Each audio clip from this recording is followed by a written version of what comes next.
Le vice-président américain Joe Biden est à Kiev actuellement. Il vient apporter son soutien aux nouvelles autorités ukrainiennes. Nous rejoindrons Mario Drescu, notre envoyé spécial en direct du Parlement ukrainien. L'édition 2014 de Batibo ouvrira ses portes ce week-end, mais au-delà des grandes entreprises déjà habituées de l'événement, nous nous sommes intéressés aux novices qui espèrent se faire connaître via ce salon. Retour sur le naufrage d'un ferry en Corée du Sud la semaine dernière. Le dernier bilan fait état de 104 morts et 198 disparus. Les membres de l'équipage sont pointés du doigt, ils sont accusés d'avoir délaissé les passagers. Et puis une belle histoire dans ce journal qui allie danse et handicap. Portrait de Francine Bruno en fin d'édition.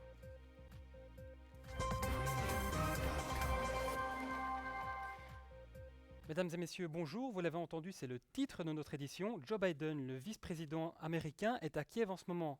Mario Drescu, bonjour. Bonjour Damien. Mario Drescu, vous trouvez en ce moment devant le Parlement ukrainien. Est-ce que Joe Biden s'est déjà adressé aux représentants ukrainiens ? Eh bien oui, c'est ici que le vice-président américain Joe Biden a apporté le soutien des États-Unis aux nouvelles autorités pro-occidentales du pays. L'objectif de cette visite est de pousser à une mise en place urgente de l'accord signé ce jeudi à Genève entre Ukrainiens, Russes et Occidentaux. Le texte prévoit le désarmement des groupes illégaux et l'évacuation des bâtiments occupés. En fait, il s'agit d'apporter une solution aux vives tensions que connaît l'Ukraine en ce moment. Je me trouve actuellement à Kiev, je suis donc en territoire pro-occidental, mais à 150 km d'ici, l'est de l'Ukraine est occupé par des groupes pro-russes séparatistes qui y occupent plusieurs bâtiments. Ils ont d'ailleurs décrété l'organisation d'un référendum le 11 mai afin de savoir si la région va rester attachée à l'Ukraine ou déclarer son indépendance pour éventuellement se rattacher ensuite à la Russie. Alors dans son discours, Joe Biden a déclaré que ces poussées séparatistes représentaient une menace humiliante pour l'unité de l'Ukraine. Alors Maria, si je comprends bien, cette situation alimente de vives tensions entre Washington et Moscou. Effectivement, les États-Unis n'hésitent pas à accuser la Russie d'être l'auteur de ces troubles et menacent de lui imposer des sanctions économiques. La Russie, elle, se dit prête à répondre. En tout cas, les deux pays s'accusent mutuellement de ne rien faire pour appliquer l'accord de Genève. Dans sa déclaration, le vice-président américain Joe Biden a également évoqué les élections présidentielles du 25 mai qu'il a qualifiées comme la plus importante de l'histoire de l'Ukraine. Reste à savoir maintenant si ces élections permettront vraiment de sortir le pays de la crise politique qu'elle connaît depuis le mois de novembre.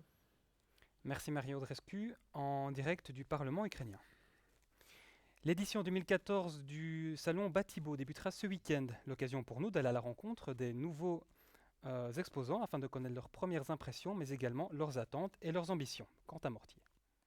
Dans 2 jours, le salon Batibo ouvrira ses portes. Ici, c'est donc un véritable chantier. Chacun des exposants est plongé dans les travaux de son stand. Et pour les 10% de nouveaux exposants, c'est un véritable parcours initiatique. Si on n'a pas la définition du mot organisation, on a vraiment de gros soucis. C'est-à-dire qu'il faut penser à tout, que ce soit les tickets de parking, que ce soit le café pour accueillir le client, que ce soit louer l'électricité en ampérage suffisant en fonction des produits qu'on va présenter.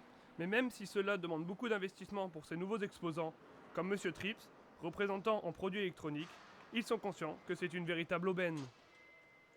En tant que nouveau responsable, on voulait accrocher un nouveau public, en l'occurrence essayer d'aller de haut vers le bas, j'entends par là, essayer de joindre, communiquer vis-à-vis du public à travers la diversification de nos produits, plutôt que d'envoyer des représentants sur la route et d'aller essayer de promouvoir le produit directement chez les distributeurs. Et nous essayons de susciter un intérêt chez le consommateur. Une aubaine qui peut être doublée d'une autre pour ces petits nouveaux s'ils arrivent à décrocher un des prix remis à la fin du salon, tels que l'Innovation Award ou le Comio Award.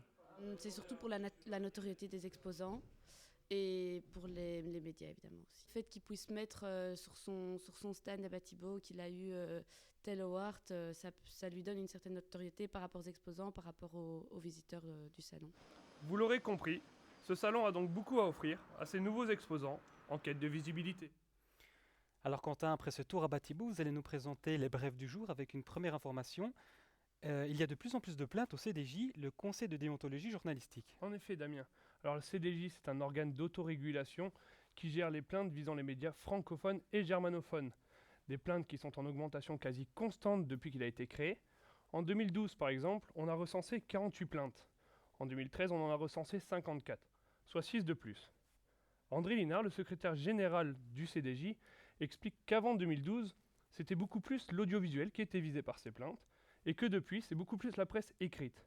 En effet, le groupe Sud Presse est la principale cible de ces plaintes. 22 dossiers sur 54 le concernent, dont 7 qui ont été avérés fondés. André Linard considère que c'est une bonne année. André Linard considère que c'est un bilan positif, car ceci reflète une meilleure connaissance du CDJ par le public. Il finit ensuite sur une touche qui se veut rassurante. Il indique que le nombre de plaintes n'est pas représentatif de la qualité du média. Alors, dans 5 jours aura lieu la canonisation de Jean-Paul II, l'ancien pape, une canonisation qui ne fait pas plaisir à tout le monde. Tout à fait, Damien. C'est l'occasion pour ses détracteurs de ressortir les vieux dossiers. Jean-Paul II, qui a été chef de l'Église pendant presque 30 ans, aurait un bilan qui serait finalement à nuancer. Si l'on se fie au mouvement contestataire appelé Nous sommes l'Église, le pape était d'abord trop conservateur. Il lui reproche également d'avoir eu des positions trop arrêtées sur la sexualité. En effet, Jean-Paul II était contre l'utilisation du préservatif. Des milliers d'Africains sont d'ailleurs morts du sida à cause de cela. Mais pour eux, le plus grave reste peut-être le fait que Jean-Paul II est couvert des archevêques soupçonnés de pédophilie. Et même dans certains cas où ça s'est avéré fondé, il n'a jamais demandé pardon à personne. Bref, c'est une canonisation qui est controversée. Tout ceci avait déjà commencé avec l'annonce par Benoît XVI de la canonisation de Jean-Paul II le 27 avril 2014, alors que sa béatification avait eu lieu en mai 2011, soit 4 ans après, alors qu'on en demande minimum 5 dans le règlement. Et pour finir, il n'y aura pas de fête du travail ce 1er mai en Turquie, du moins pas pour tout le monde. Exactement. Le Premier ministre turc Recep Erdogan a décrété que les manifestations du 1er mai seraient interdites sur la place Taksim. Alors il faut savoir que la place Taksim, c'est le lieu emblématique où ont lieu les manifestations en 2013 contre son gouvernement. Mais la place Taksim, c'est aussi le lieu où des milliers de Turcs viennent se recueillir chaque année pour commémorer la mort de 33 personnes qui ont été tuées par des inconnus un 1er mai 1977. Cependant, cet argument n'a pas semblé convaincre le Premier ministre turc, qui a précisé qu'il resterait ferme sur ses positions. Merci Quentin Mortier pour ces informations. Si vous avez de vieux vêtements chez vous, ne les jetez pas. 5 étudiants bruxellois ont lancé un concept de récolte d'anciens vêtements pour les SDF appelé Street Store.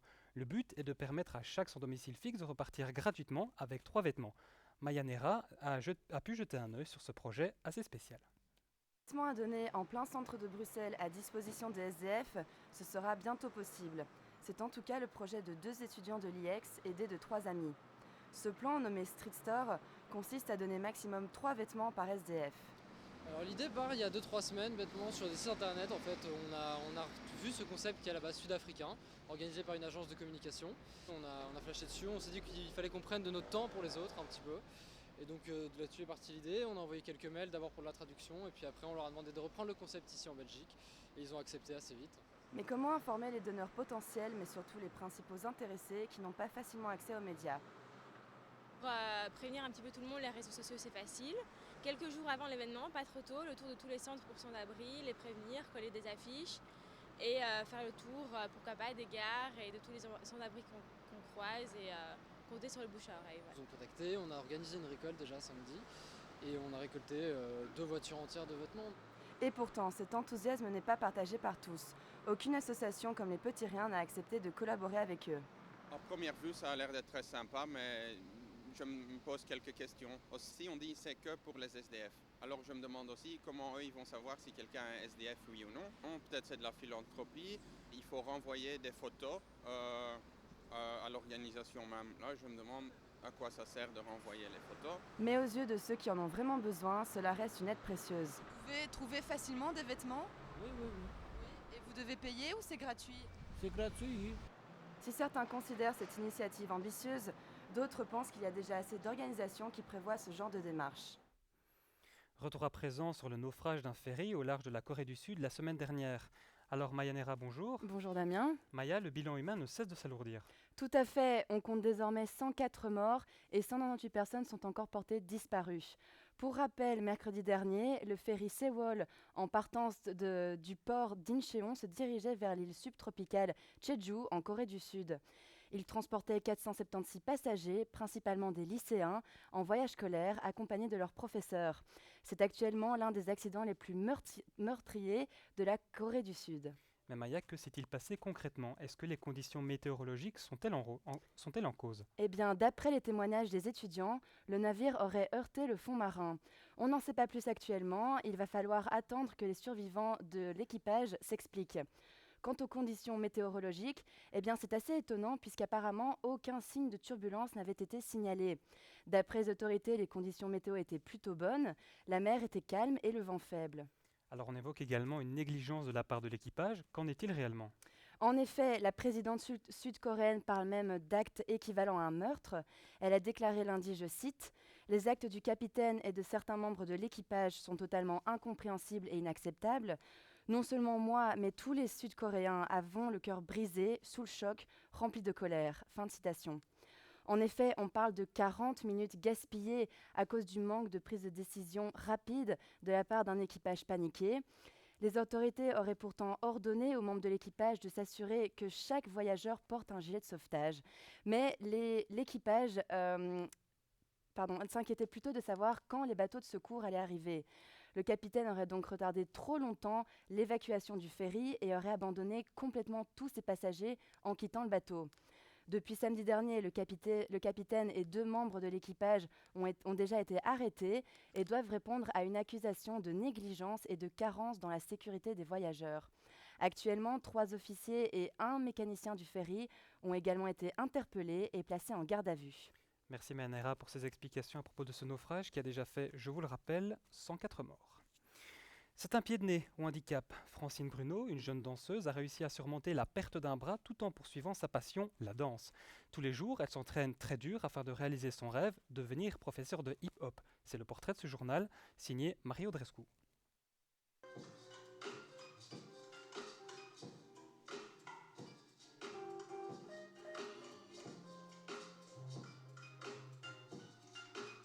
Dans la danse, je n'ai pas quelque chose de moins. Et ça a fait ma force. Dans la danse, le fait que j'ai ça, c'est un atout. Parce que je me donne comme une tarée. Enfin, je donne tout ce que j'ai. C'est en 2004 que Francine, aujourd'hui âgée de 27 ans, a vu son monde basculer. J'étais avec mon petit ami et on allait faire un barbecue au barrage de l'Odeur. Et voilà, dans un virage, nous avons dérapé. Et on a heurté un poteau électrique qui a complètement ouvert la voiture et qui a malheureusement pris mon bras avec. Donc j'ai été hospitalisée pendant 2 mois. Je suis rentrée chez moi. Bien là, j'ai vu que je n'arrivais à plus rien faire. Donc, c'est-à-dire, j'arrivais plus à m'habiller, j'arrivais plus à manger, j'arrivais plus à écrire. Tout me posait problème. En plus de ces difficultés, elle a dû se battre pour ses droits. Le combat a été mené contre la Vierge Noire, le service social des personnes handicapées. Pouvoir se garer sur des places pour handicapés, c'est tout ce qu'elle a obtenu après 7 ans de procès. L'État ne nous aidait pas, au contraire.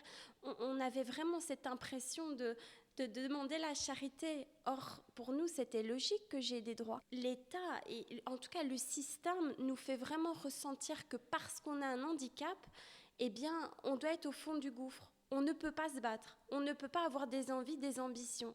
Et pourtant, de l'ambition, elle en a, notamment dans la danse, une passion qu'elle nourrit depuis plus de 10 ans. Et le médecin me dit, tiens, il faudrait faire un sport pour pouvoir te remettre de ça.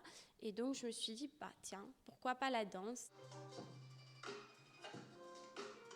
Ça a été pour moi une vraie thérapie. Ça a été un moyen vraiment de libération parce que j'avais tellement d'agressivité, de tout ce qui m'était arrivé. Le fait de danser, je pouvais exprimer toutes ces pulsions qui m'envahissaient. Aujourd'hui, on a monté un groupe de danse avec des filles. Donc, j'ai un prof qui nous entraîne. Et voilà, dans l'avenir, des compétitions. Et puis, si pas, peut-être devenir prof. Parce que je pense que j'ai des choses à raconter. Et au niveau de mon corps, si je peux transmettre aussi dans la danse un message d'espoir, on peut y arriver.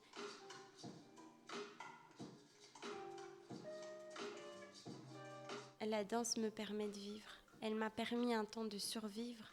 Aujourd'hui, elle me permet de vivre.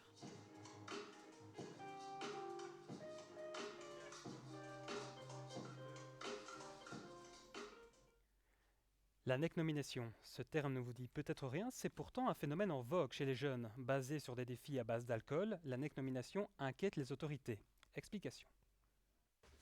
C'est LA nouvelle tendance chez les jeunes. Comme beaucoup d'autres, Lucille a relevé le défi de la neck-nomination. Salut Marie, merci pour cette nomination. Je vais donc relever le défi, je vais boire un verre d'alcool, enfin affonner un verre d'alcool. Phénomène importé d'Australie, la neck-nomination repose sur un principe très simple. Un jeune nomine 3 de ses amis à boire un verre d'alcool cul sec et à poster la vidéo de leur défi sur les réseaux sociaux. Ce jeu de boisson relance le débat autour du rapport des jeunes à l'alcool, mais pour Lucille, il ne s'agit que d'un jeu. Alors qu'est-ce qui t'a poussé à relever ce défi ? Je trouvais ça drôle et puis j'avais vu qu'il y avait plein de gens qui le faisaient dans mes amis Facebook et je me suis dit que ça allait me tomber dessus, mais ça me dérangeait pas de le faire, donc voilà. Ça reste purement ludique. Oui, vraiment. Pour d'autres, par contre, c'est la pression sociale qui est néfaste. Le fait que se sont influencés vers les réseaux sociaux, c'est-à-dire que pour les jeunes adultes, etc., il y a tout un phénomène où ils n'ont peut-être pas nécessairement envie de boire, mais il y a la pression sociale qui fait que voilà, ils sont bien obligés. Puis bon, personnellement, je le ferai pas dans le sens où, pas vraiment, il y a une espèce de sentence si on le fait pas, de devoir payer un bac, etc. Pourtant, la neck-nomination est en pleine expansion. Alors méfiez-vous, le prochain nominé, c'est peut-être vous. C'est ici que se referme ce journal. Je vous rappelle l'information principale de cette édition. Le vice-président américain Joe Biden est arrivé à Kiev ce matin pour soutenir les nouvelles autorités ukrainiennes. Je vous donne rendez-vous demain à midi. Bonne soirée à toutes et à toutes.